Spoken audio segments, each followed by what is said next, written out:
Salam jumpa lagi di program Iwale, Ilmu Warisan Leluhur di Dinus TV. Nusantara ini memang darurat sejarahnya sendiri akibat cerita yang dibanyakan peperangan, akibat adu domba para penjajah, hingga bukti-bukti sejarahnya banyak yang dimusnahkan dengan sengaja agar sejarah kehebatan nenek moyang Nusantara yang hebat tak bisa diceritakan ke anak cucunya. Diganti sejarah palsu karangan para penjajah asing yang rakus itu. Sejarah yang sudah dibuat selama ini konon bersumber dari begitu banyak catatan sejarah tertulis yang ada disimpan di negara Belanda sana maupun yang tercecer di negara lainnya. Entah catatan sejarah yang asli atau sengaja yang sudah diubah, yang diberikan pada para sejarawan kita agar mau mempercayainya. Kalau Anda punya kajian berdasarkan juga pada sumber-sumber sastra tertulis, ada fakta pendukung yang bisa diuji secara akademik, baru kita percaya. Itu pun harus diuji kebenarannya lagi. Kalau tidak, ini cuma opini-opini sepihak saja. Siapapun juga bisa bilang kakeknya raja ini, raja itu. Bahkan sejarawan Belanda pun tidak sepenuhnya bisa dipercaya hasil penelitiannya itu.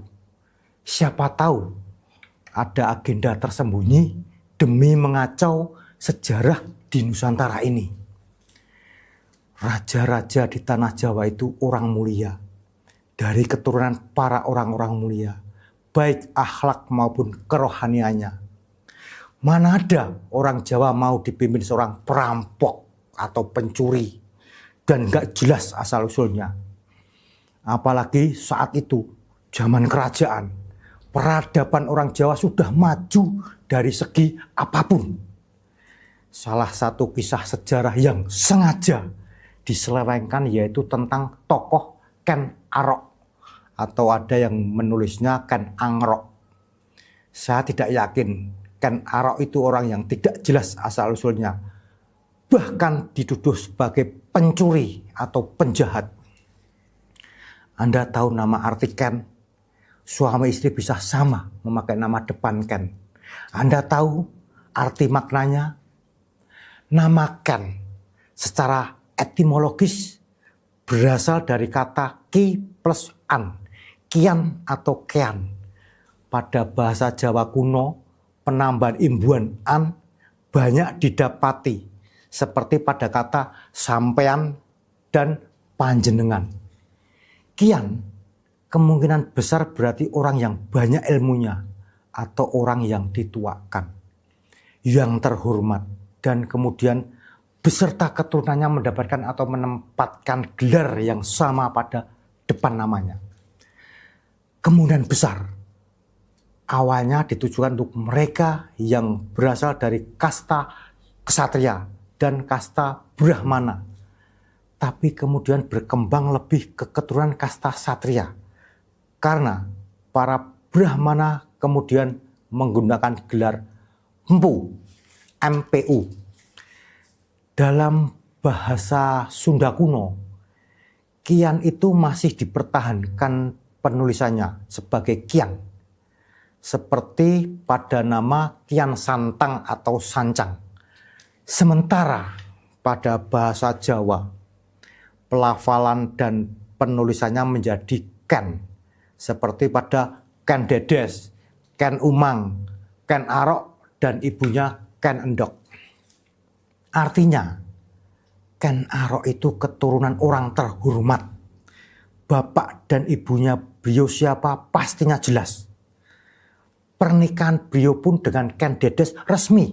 Seperti cara orang Hindu zaman sekarang. Tidak dibumbui dengan saling bunuh bersenjatakan keris buatan Empu Gandring.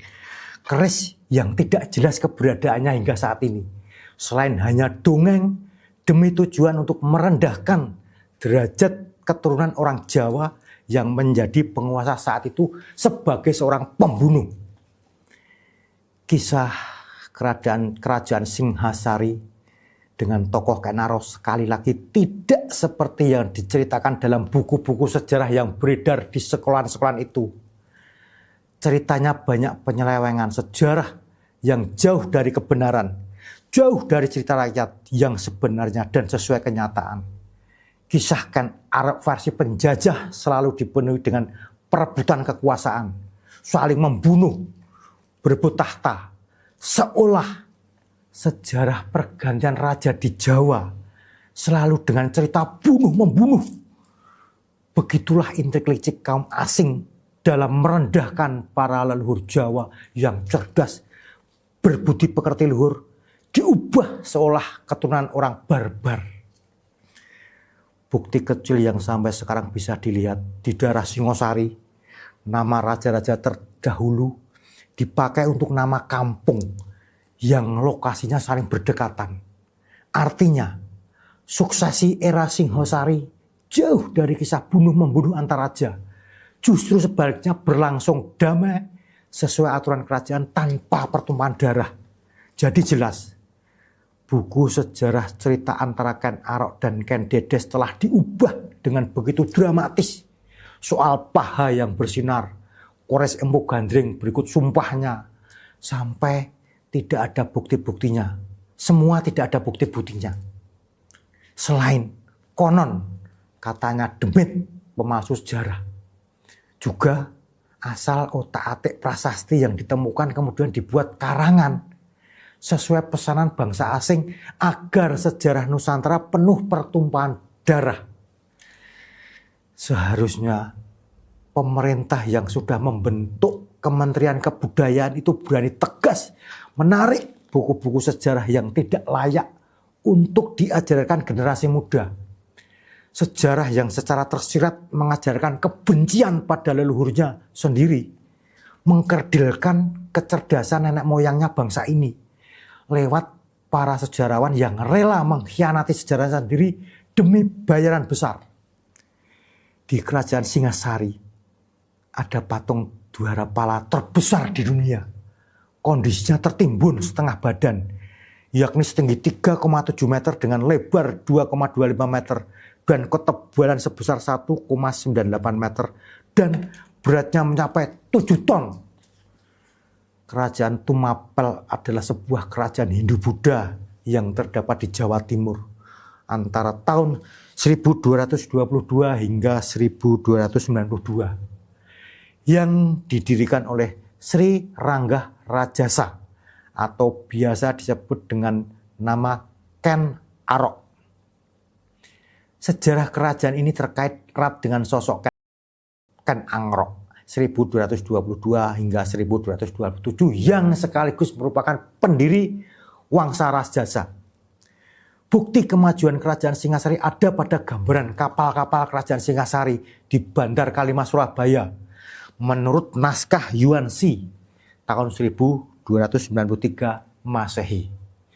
Kapal-kapal Jung dari Jawa ukurannya sangat besar, memiliki ciri khas ukiran kepala setan di bagian ujung kapal dan bisa mengangkut ratusan prajurit.